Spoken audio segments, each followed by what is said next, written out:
You're listening to The Magnificence of the Three with Jason and Timeout, only on LA Talk Radio.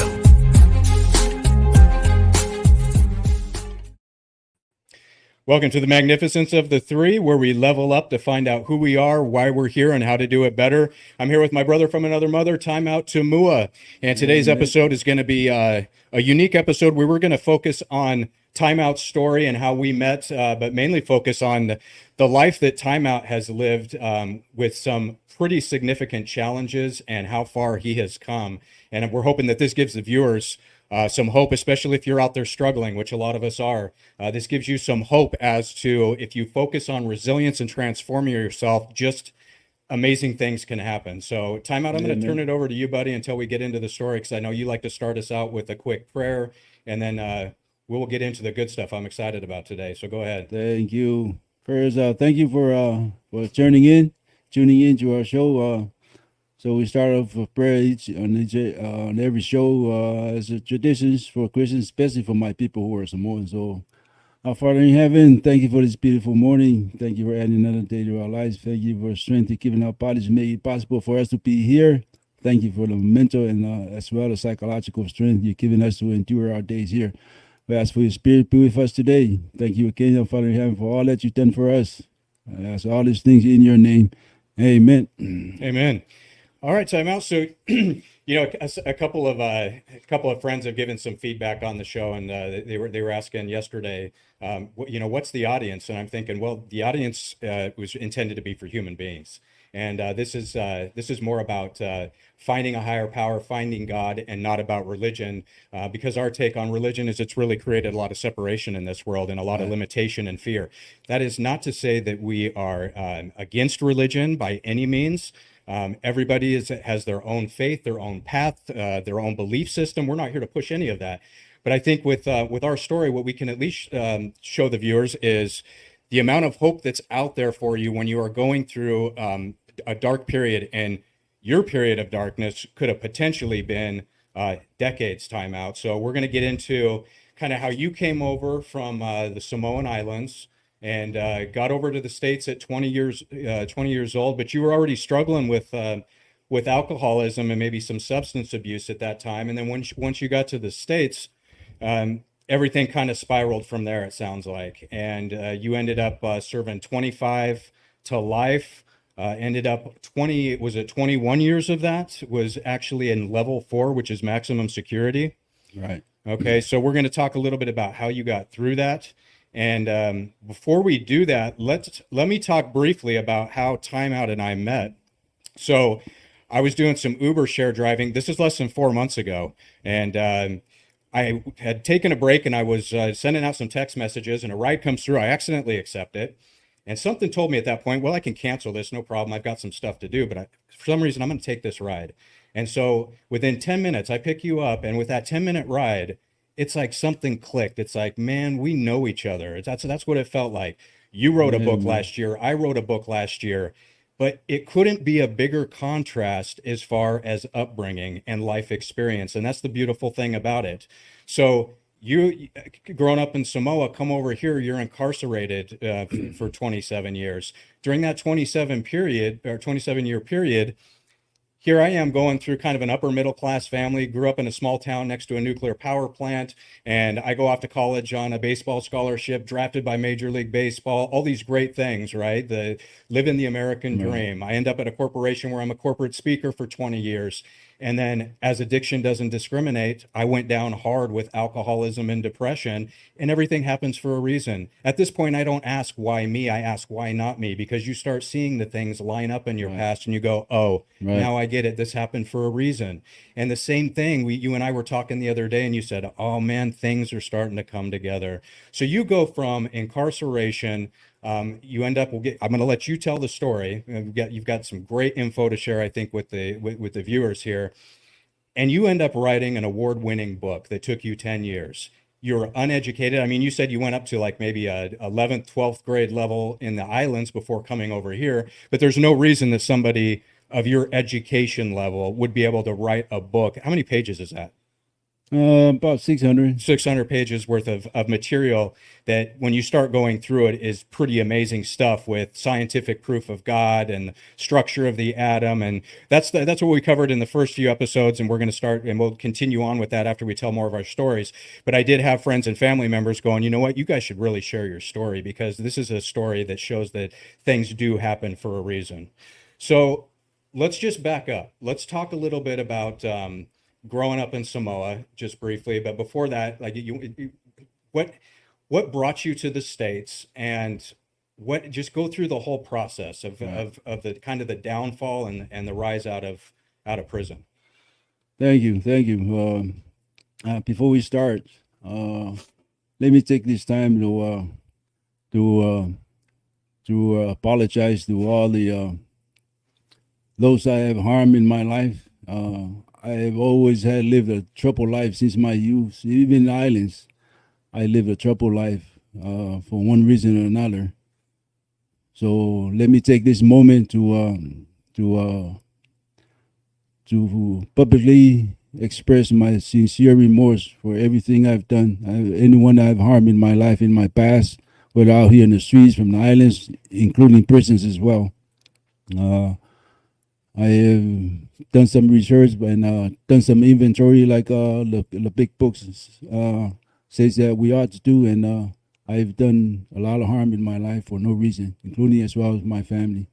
So again, I ask for your sincere, I ask for your forgiveness, and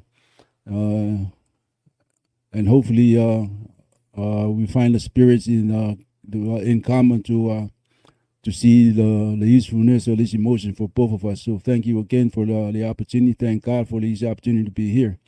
So the second thing I wanna say before we start is I want to thank the Book Awards people who had honored this work with awards. I was really I know you're Christians. I know a lot of things, most of the things in this book have never been said before, and I think my people that I know as Christians already look at me as some kind of evil prophet, or some kind of false prophet or evil prophet. But yet, the people who are reviewing the book, who are also Christians, have honored this book with awards. And I thank you. I sincerely, if you get a chance to listen to this video, I sincerely thank you. Thank you very, very much. You're not supporting me.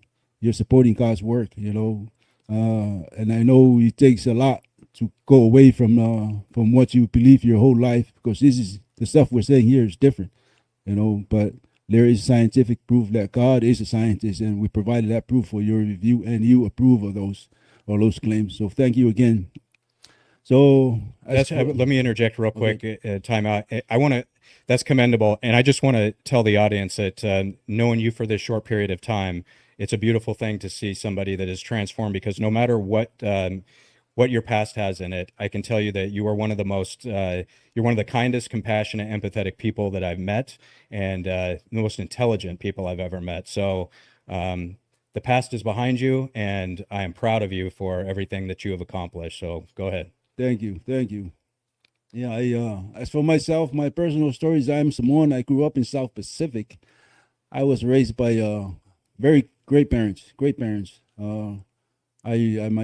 My dad passed away in 2018, and man, I miss that man. I really, really miss my father.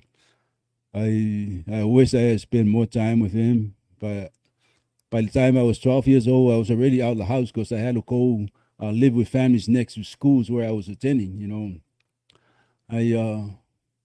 Those are the years in my early years with my father we used to sleep in the hills, in the mountains on our plantation. So, the morning I'll go to school, but we always have the habit of listening to the news, the world news, early in the morning. BBC World News. First it comes in English, and then they translate it in Samoan. So we always listen to the news before I go to school.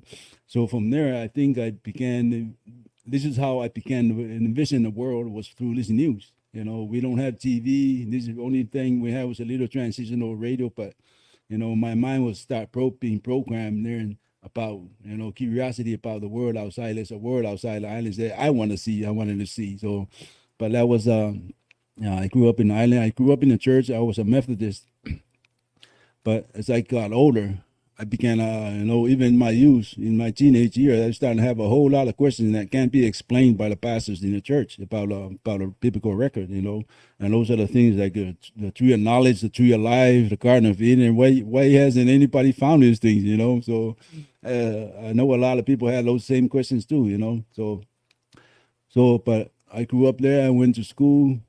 There was a lot of, for an island with little alcohol. There's really not much alcohol in the island. I left the island pretty much on the verge of an alcoholic, and I was a teenager. And I went to a school. My first, it's one of the questions people asking me. I mean, why were you drinking? I mean, it's paradise. Why did you live there? It's paradise. Why did you live there in the first place? But my explanation is, your mind was not meant to be contained. That's what happens to me, at least to me. I feel like the island became a prison in itself. You can't go nowhere. And then this is why today a lot of our kids now turn to alcohol. A lot of alcoholics, a lot of drugs is now coming to the islands, and it's killing them because they don't understand. The government don't understand. These kids need to get out. You need to get away. The island becomes a prison. You got nowhere to go. Your mind's just it's contained inside a box, So and that was my problem, I began in high school. In high school, I went to a high school where in the islands, the high school is the school where I went to. In like an intermediate school, they give you one test for all the intermediate schools. So depending on the scores of your test, this is the school you attend. So I ended up attending. My scores was pretty high. I ended up attending one of the best schools in the islands, anyway, the top school in the island. So we had teachers from outside, New Zealand, American. I had a couple American teachers, New Zealand, British, Australian teachers, and this was the first time I didn't realize how much stress I was until later on when I went to prison. But I was going through stress because here in this school, you fail one class, you're out.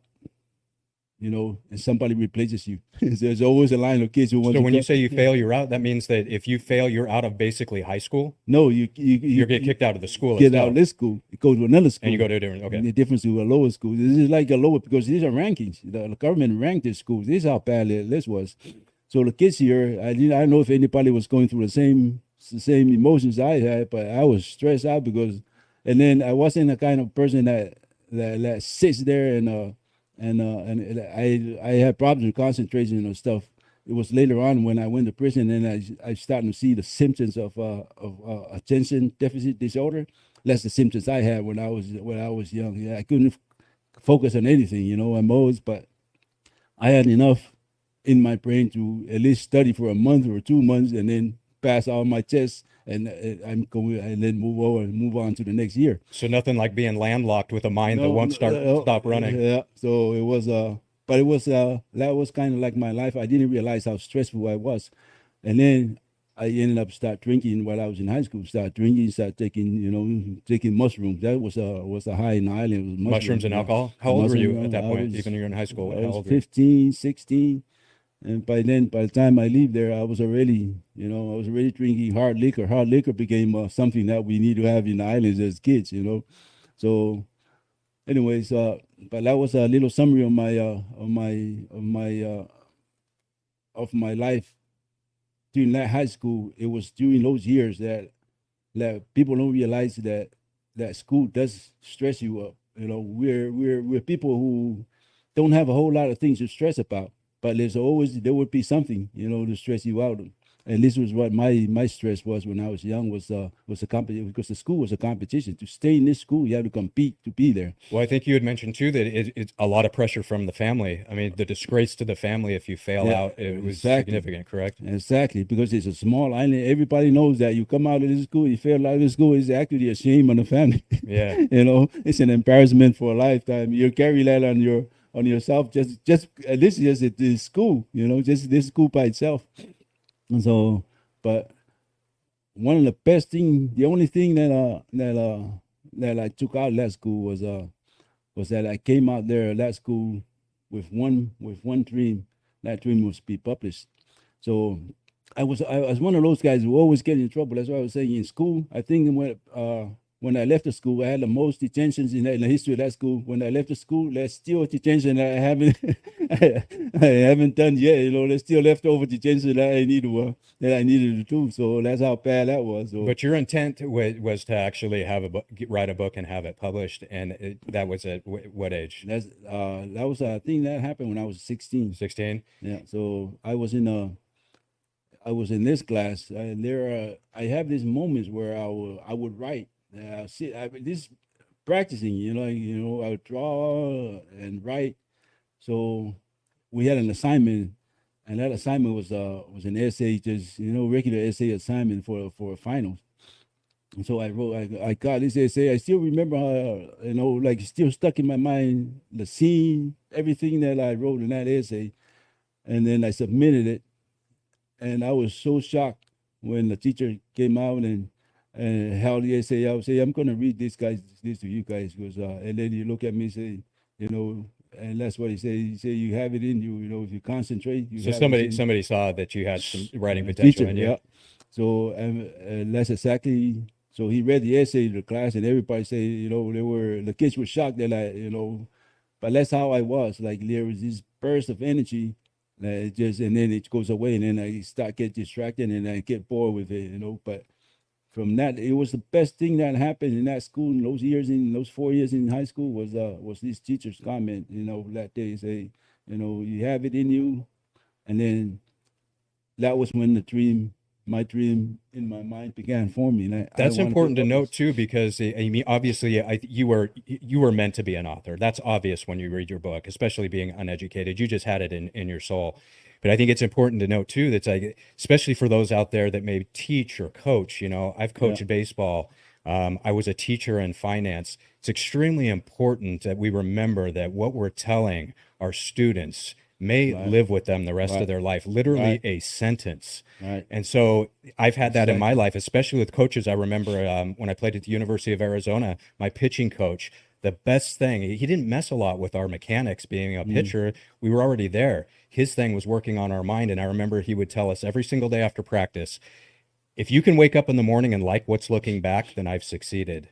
And boy, did that resonate with me. That's the biggest thing I got out there. I didn't make it to the big leagues, but that was one of the biggest learning lessons that I had. So let's back up. And so now I know there was some other stuff going on with the military, but let's kind of skip through that for the sake of time. So you end up coming over to the States at 20. Talk about kind of that 5-year period before you ended up getting incarcerated. Yeah, when I came here,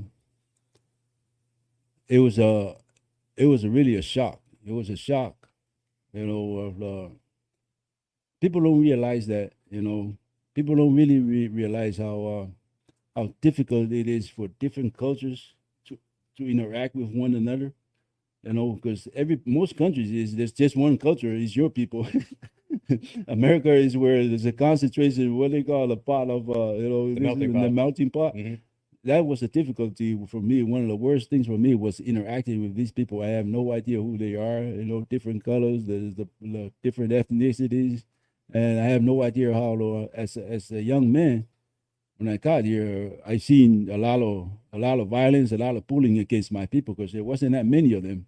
And so I seen a lot of the youth, the youngsters. So we got a lot of fights, a lot of bad things happening when I first got here. So were you fighting against each other? No, we were about fighing against other groups. Okay. What were the main groups? It's usually Hispanics, blacks, whites. We fight with everyone.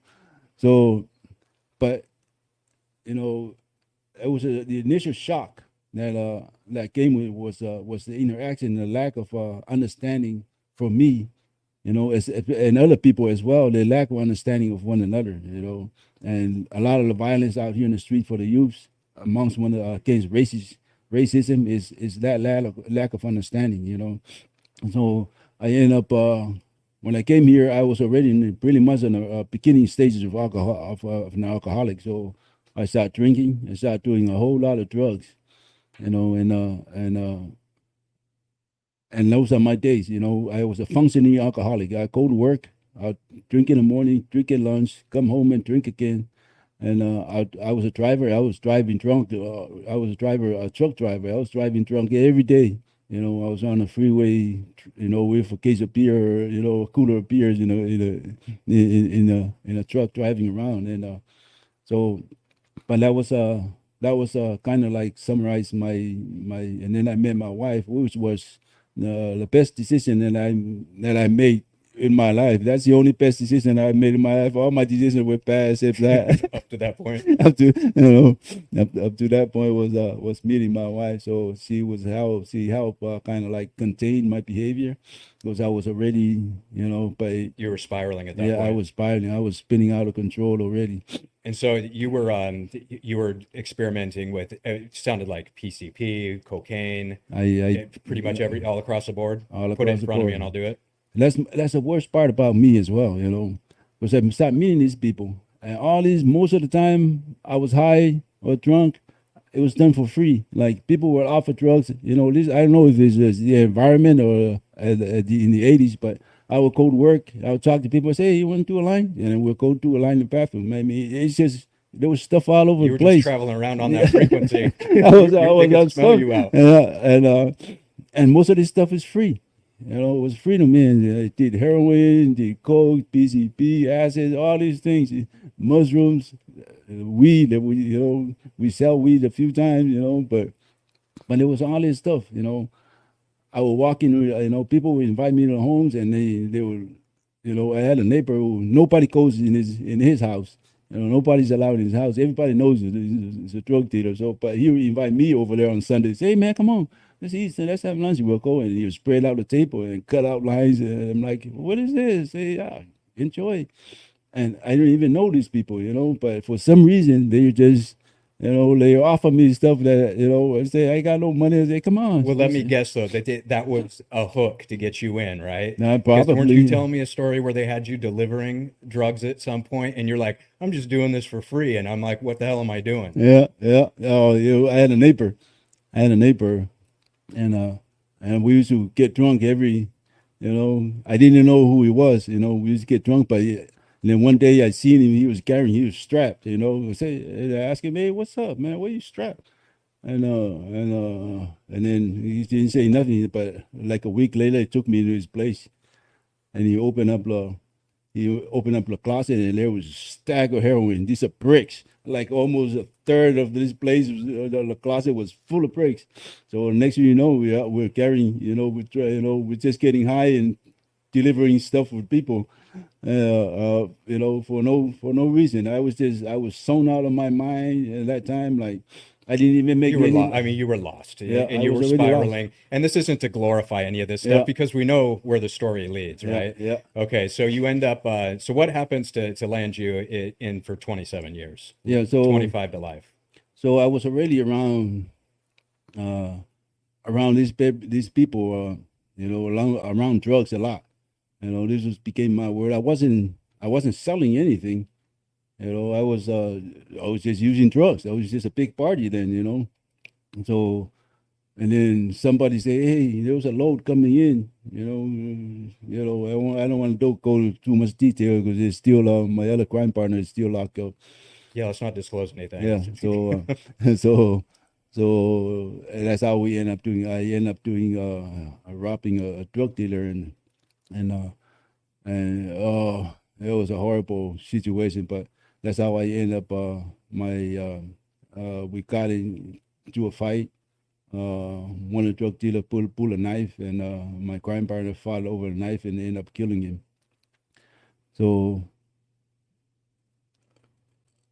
So your partner is the one that actually committed Right, the murder. right. But in the 80s, which is when this happened, correct? Right. You were considered an accomplice, I take it. Yeah, if Okay. you commit a felony and something, and a violent felony, which is the act of a robbery, and the murder happens, even if you didn't kill Even if anyone, you didn't do it, you're going away you're 25 going to away. life. You're So you going weren't on the for three. Were you on the three strikes at that point? Had you already No, had no, two? no. This was just the one incident that put you away as Yeah. being an accomplice because Right. you were there during being in the wrong place at the wrong time. You're by your choice, obviously, and you accept it was, that. I accepted But at the that. same time, it wasn't even you that did the murder, and you're going away Oh, 25 yeah, to life. we're all guilty. We're all guilty for making that decision. You know, once you make your decision, you're guilty of it, regardless of circumstances. You're guilty. You know, I was guilty. You know, shouldn't be there in the first place.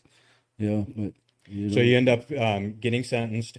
Tell me about the first day that when you get to prison. What was that like? When you are like, did it set in finally? Were you still half rocked from being like, was your mind still hazy and you were trying to soak in what has happened here? Or how did that settle in when you first got there and like, I'm going away for a long time? yeah, I think that it was it's much easier for some people. For me, I think it was a little bit easier for me because the first thing I did was admit that I was guilty, that I did something wrong. That was the first thing. That was the first thing I did while I was in county jail before I went to prison. Is I did something wrong. Somebody lost his life, and I expressed. It's one of the things I expressed in the reports. You know, so later on down the line, they came back and read that to me and say that was how I felt at the time. You know, before I was even convicted, that I was guilty. So you took accountability before you even got the guilty verdict. Right before. That's commendable. Yeah, so I put that on record, and that was, I think, made it much easier for me. So I started planning in my mind. I was already programmed that I'm going to be in prison. Better prepare myself for this. Yeah.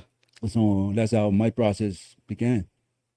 So how did you end up getting along with the inmates during that time in general? Okay, so in California, it's a little bit the system is separated by race. So for us, there's the Hispanics, there's the blacks, and there's the whites, and there's us. Us, they call us. They don't call us by race. They call us as others. The other, the others. That's not condescending. The others, So that's who we were. So our group is Polynesian and Asians, and everybody else who don't want to claim any other group, they come to us. Oh yeah, I'm other. Yeah, we'll take you. We'll take you. We're the freaks. So, but yeah, I started in a place called a prison called Old Folsom. This is in the '80s, and my God, it was Dude, Folsom in the 80s. in the '80s. Oh, this is Old Folsom. But people who know this place in the '80s, and it was a bad place. I got there, all the prison camps were out, and man, they were locked down for like over 10 years. So when they just got released out of the main line, the cell doors were open '84. So I got in '85, and it was almost a thing of beauty. If it was artistic in a way, but man, they had a lot of killings. They had a lot of violence. And one time, I think it was '86. I should have kept the memo because they issued out a memo. I looked at the memo. I was so shocked. For 3 months, I think they had killed 8 people, and they had stabbed almost. It was like over 200 people that got stabbed in this yard in 3 months. This is in 3 months. That's how dramatic, how bad the place was. It was. And I'm over here. I'm new to the system.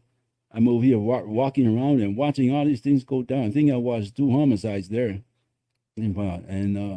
and I tell you, these guys, that's all they do in the cells. They learn how to Learn how to kill. learn how to kill, and then your body learn where your lungs or your heart, how to have access to Study it. an anatomy. Yeah, On how to take you out. Now, is this the same? Isn't Folsom the place you said you were actually watching TV and like a 2020 or something version of that? Yeah. And you saw that some medical center had created an outside medical venue right outside the gates because the violence was so bad that and you were wondering how these guys were making it back in surviving these stabbings. Yeah, and that's Which school was it? Was it you went to Harvard? Harvard. Yeah, Harvard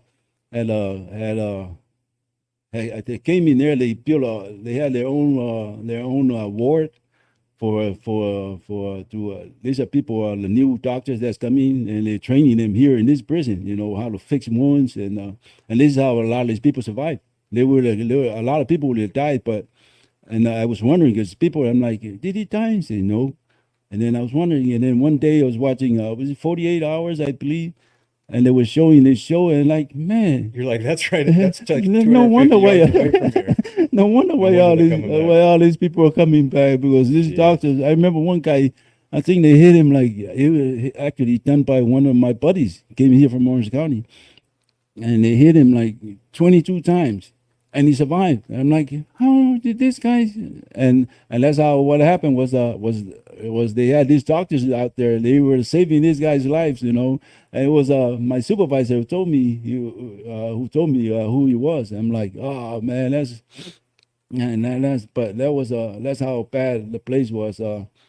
You know, I didn't realize uh, how the dramatic effect on me then, until I think it was in the 90s. I was in another prison in Lancaster, and they were showing this movie called American Me. Oh yeah, American Me. Yeah, this was about and Edward James Olmos. yeah. One of the dudes told me, hey, Classic. yeah, they let's go watch a movie. Let's go. We were outside in the day room, you know, and hey, let's go in early. Go watch the movie. I said, what movie? And he told me, he goes, yeah, it's on a Mexican channel. I said, all right.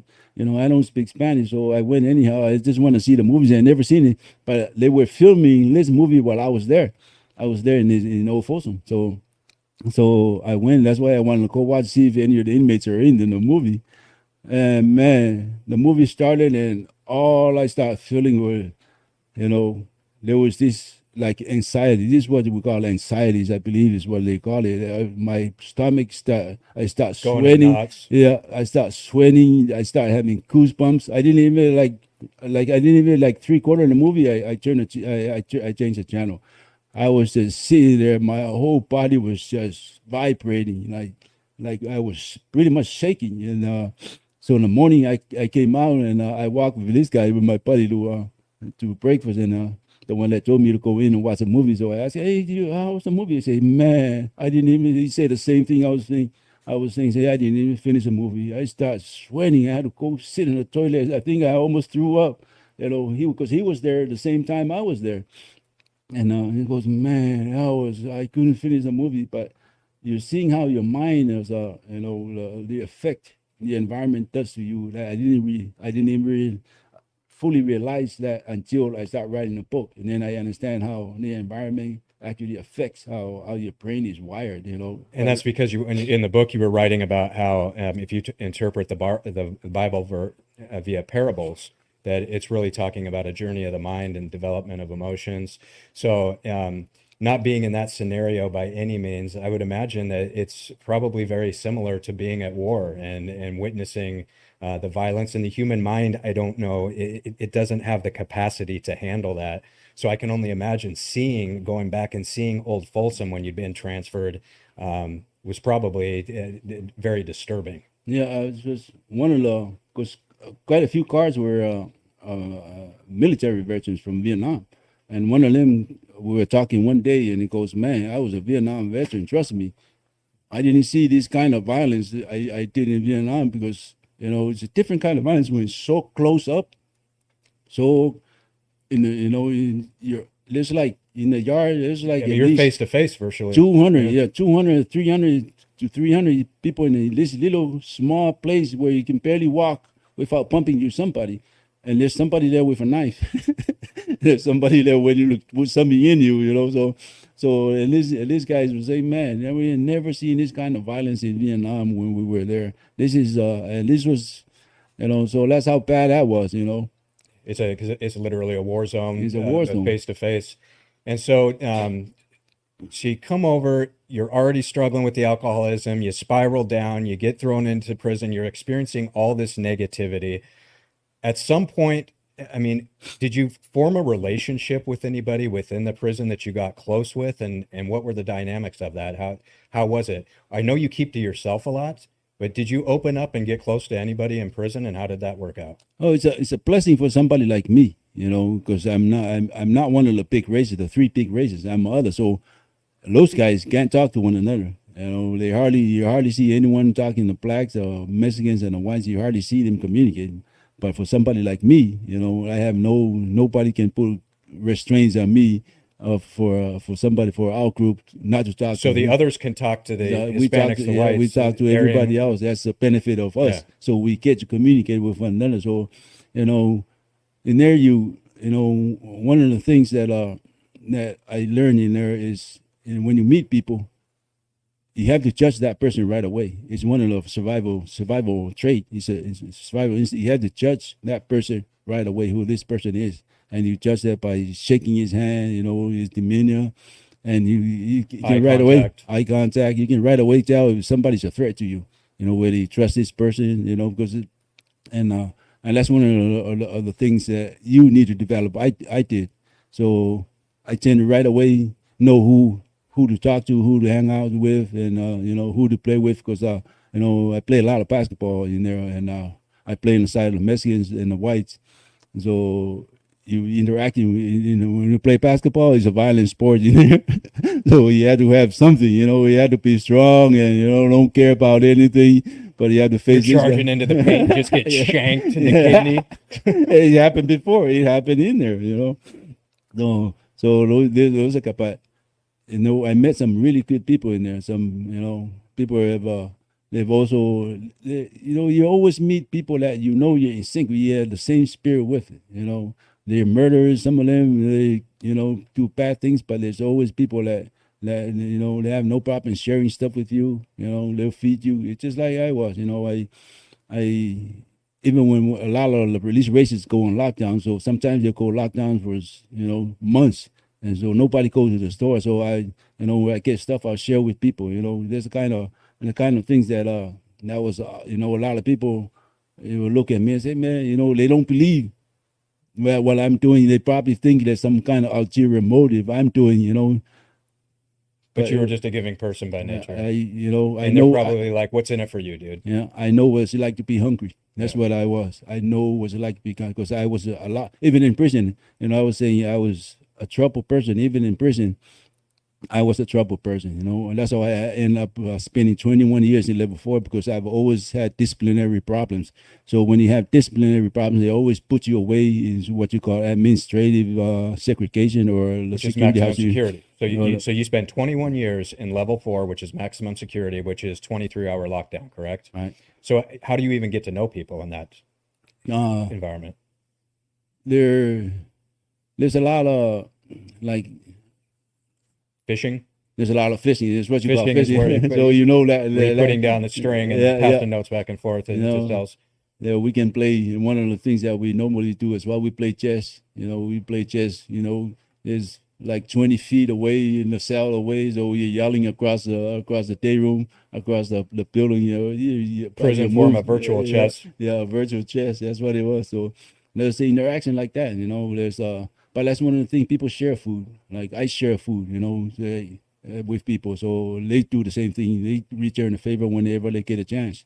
So bottom line, was there one in particular person that you got to know well, or? No, there's quite a few people that it's from my own group, from my own Samoans. We have quite a few people, that we interact with. From my people right across the board, everybody takes care of one another, just like all the other races. Just like all the other groups. But for me, there's a lot of people from other races I was close to. I still close to today. I still talk to them today. And there's one guy. I went to the level 3 prison.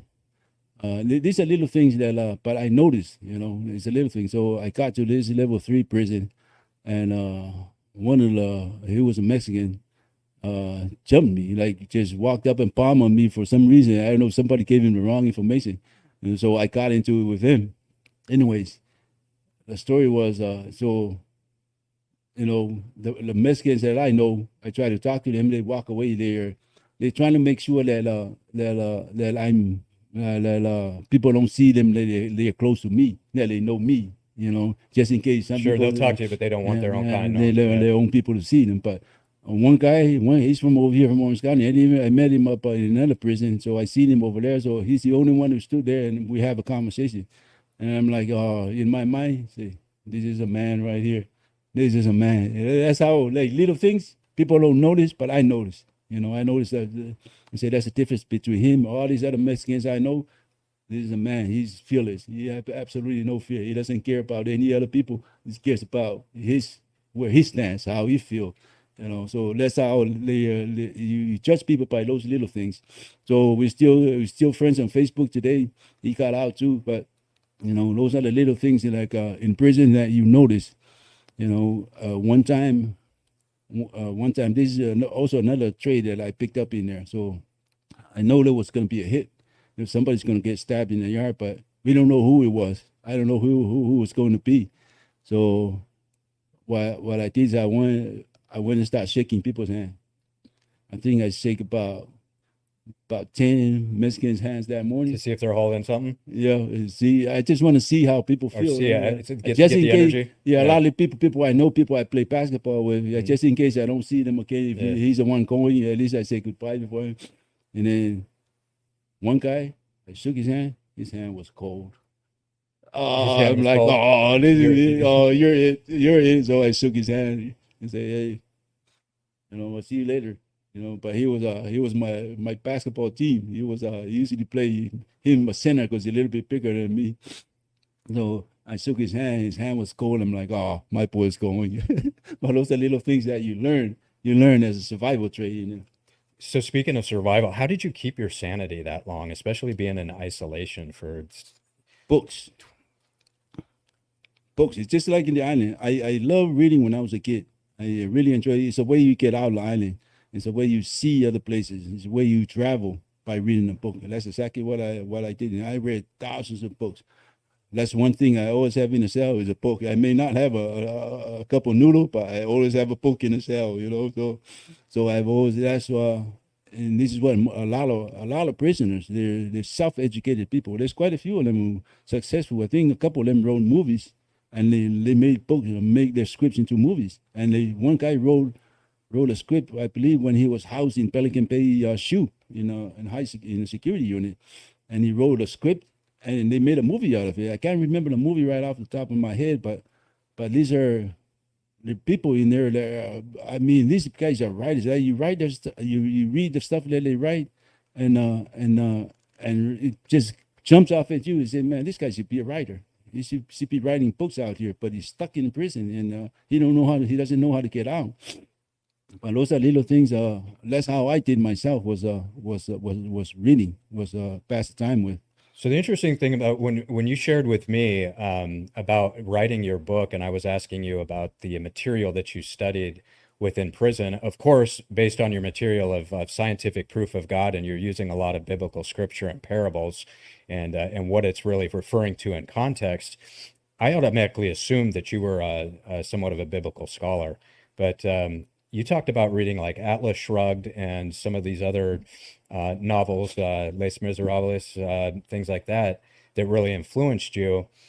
You didn't really have any sort of religious or biblical background to go off of this, yet your intention when you got out of prison was, I'm going to write a book about God. I don't know where to start, but I'm going to write a book about God. And I think the amazing part of it all is you and I coming together is then the other thing was, well, once I get this done, how do I have somebody help me articulate it, which is where both of us come into the equation. But what sort of material were you reading in prison? Now, Atlas Shrugged by Ayn Rand is one of the most influential books in society today. I believe the politicians, those behind the conservative movement, use this book a lot, to design their policies. But it influenced me. What Alice Shrugged is anti-Christian. She's anti-religion. She was Jewish, but she was anti-religion. He doesn't like anti-communist as well. But what the book did for me was, it made me feel guilty that I have potentials, but I did not fulfill those potentials. We all do. There's an instinct in us that we all have the same tools, but for some reason I fail, and everybody else that I know, made it, but not me. So Alice Shrugged was the one that put me on notice that I do have that ability, that I shouldn't be. What I'm doing is I've been a vulture my whole life. Is how I saw myself when I was reading this book. But I like those books where it influences society. Les Miserables, I love that book because it also has to do with an inmate, how the law was chasing this guy over eating an apple because he's trying to survive, and the law chases him throughout his whole life. So it was a very, very, very, very good book. but in the process, it ended up changing society when this book came out. So when you read like Atlas Shrugged, for example, you felt when you say felt guilty or shameful, is that you knew that you had a purpose inside of you, but felt like it wasn't being fulfilled because of your circumstance. So at what point in prison do you remember when you decided, you know what, when I get out of here, I'm going to write a book and I'm going to end up writing it on God, and why God? Oh, look, the truth is the preparation was a lot longer than this. So it started like this. Well, my wife used to come spend a weekend with me. You know, we have private visitation. It's a program the state created. You know, it's called a conjugal visitation. Right. So I ended up having a kid. So after I had a kid, the governor and then Pete Wilson changed his mind and said, "Hey, no life of prison is going to be released no more. Nobody. If you're convicted of murder, you're going to be stuck. You're going to die in prison." So, and then they took the program. So they took the program from us and say, no prisoner has the rights to his children with visitation from his kids and his family. So my question was, what about these kids we had? You know, we wouldn't have had these kids but for the program Right. you created. You know, what happened to them? Do they have some? I mean, don't you care about what you participated? You participated in this act, program. You're the one who enacted the program, made it possible for us life of prisoners to have kids. And so I knew there was something wrong with it. So I started. That's when my whole life, everything began processing. You know, that led to this book. Was I said, you know what, it's not good enough for me.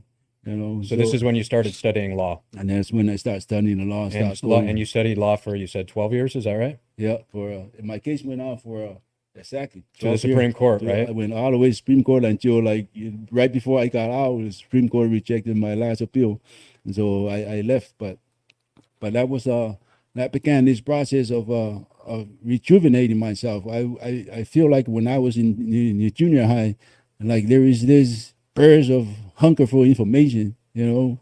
And this case here was what did it for me. So I started processing myself. I say, man, I gotta learn. If I'm gonna go to court, I have to get a typewriter. I have to learn how to type. I have to go to the law library, study the law, file all these basic, because it's very, very hard to file a case by yourself if Sure. you don't know anything. So that's what I did.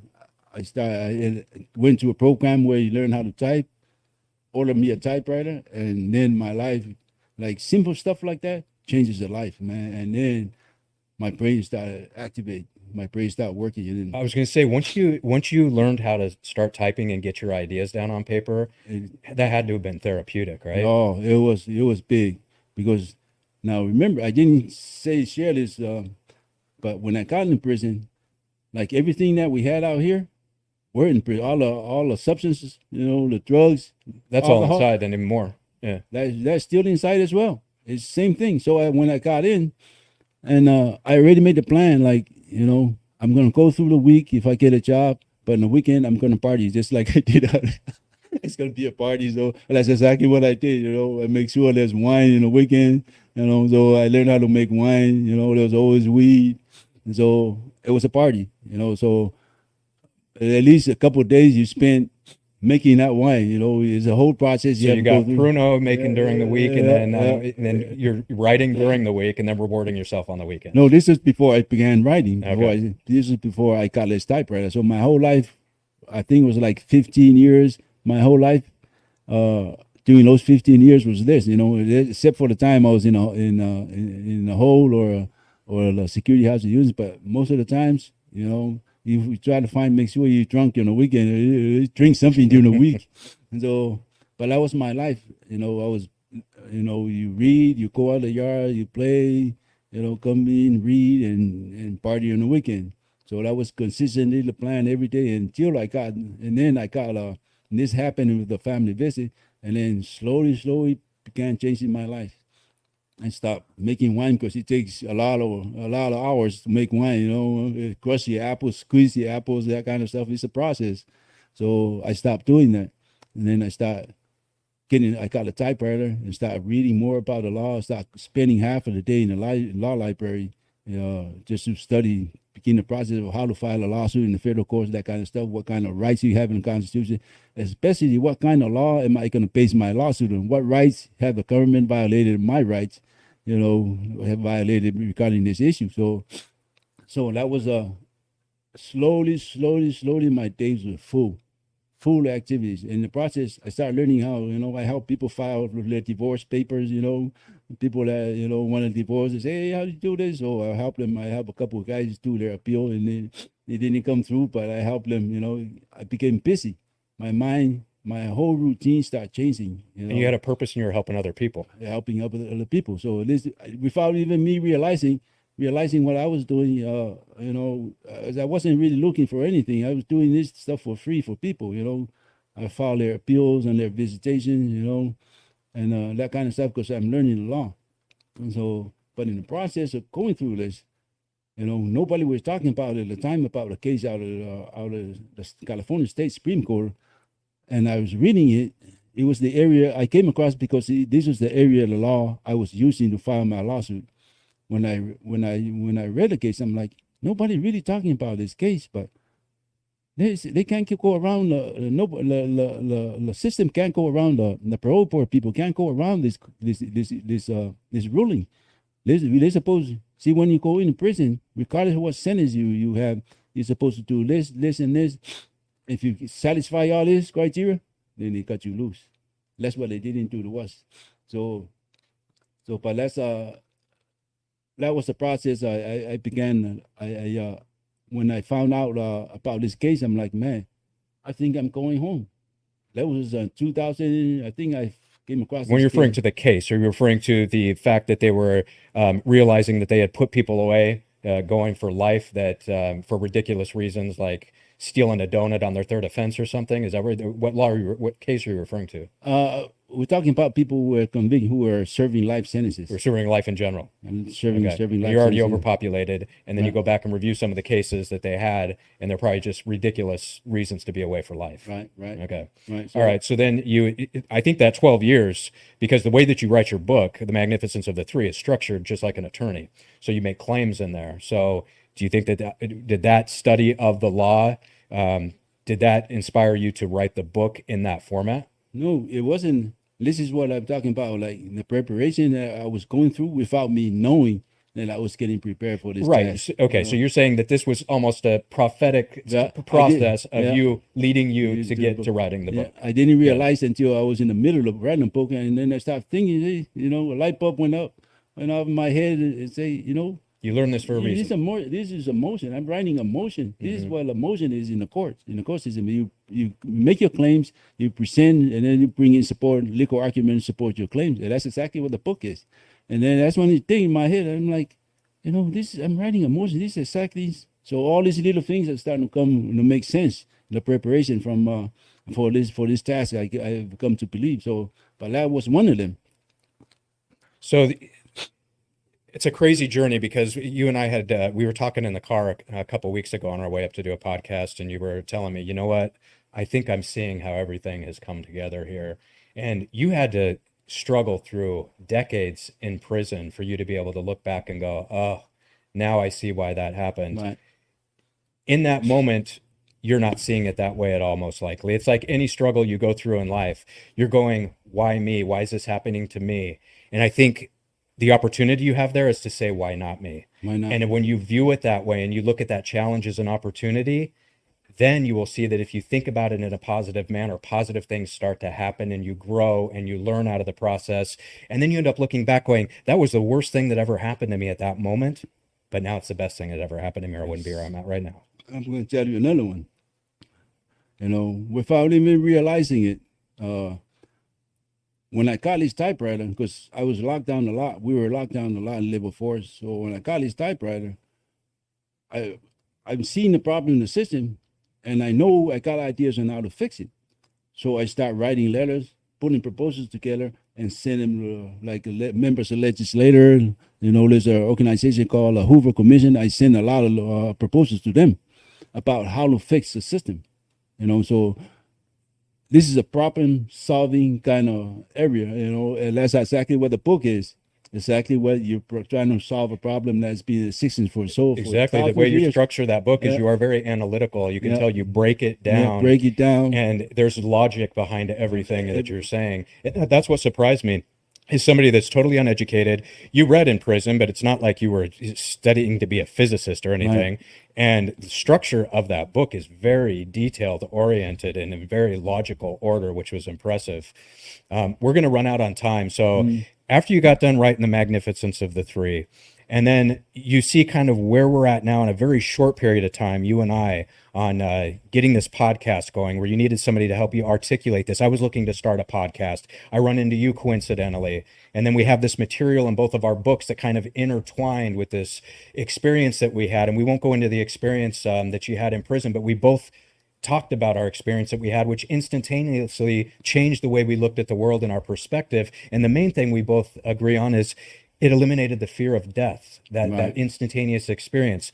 Now that you look back at this, when you got out of prison, I'm sure you had certain goals besides reading the book. What is your definition of success at this point?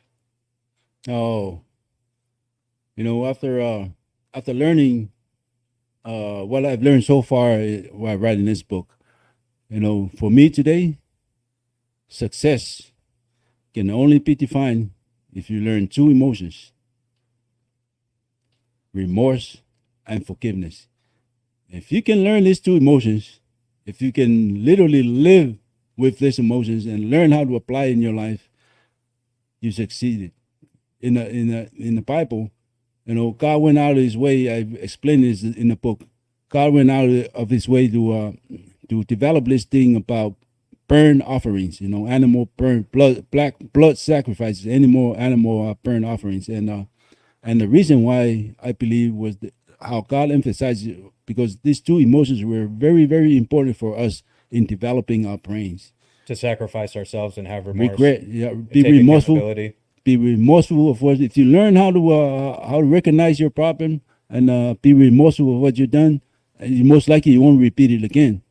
And the forgiveness is something that's very, very difficult for everyone. It's normal for us to be bitter and be unforgiving, but forgiveness this is the reason why God was so emphasized the development, because these two emotions, I believe, as I said in the book, unless you learn these two emotions, this is why God makes sure that we learn it, develop. Unless you develop these two traits, you'll never make it. You're going to be harmful to society and to yourself and people that's close to you. But that's the definition of success for me, is unless you learn these two emotions, exercise and apply in your daily life, you won't be much of a contribution to society. That's awesome, buddy. Well, thanks for sharing, because it takes some bravery and some courage to share some of the darker things in life. And I commend you for taking accountability, being apologetic, and sharing the lessons that you've learned. So the show, we like to create an environment and talk about material that can help you grow if you're ready to grow. If you're not at that stage, then that's where you are. We're all on a different journey. And if you are in that stage, then stick around, because I think we're going to have a lot more great material, and it's going to be very broad. It'll expand out. We both have over 100 years of life experience of both contrast of light and dark. And I think that's where you learn is in that darkness and how to give other people hope. So why don't you go ahead and lead us out in prayer, and we'll wrap up, bud. Yeah. Our task is just to give you the information. What you do with it, that's on you. We're not looking for any popularity contest. We just want to give you the information and see if it's useful to your life. So we're going to store it. That's what's good about the internet. We store the information and let other people come in and see if they can apply their life. So thank you for tuning in. Thank you for listening. Thank you for appreciate your support. Subscribe to our channels, and we close out with God. Thank you, Father in heaven, for your presence in your spirit today with us this morning. Thank you for assigning us this task. We pray that word gets out to the people, to the community. Let them get to know you better. Let them know how you designed us to be successful in life. Thank you again for your presence in our life. We ask all these things in your name. Amen. Amen. You can find us on YouTube at TM3 Club and The Prodigal Warrior. Remember who you are, and when you serve others, you serve yourself. We'll see you next time. You're listening to The Magnificence of the Three with Jason and Timeout, only on LA Talk Radio.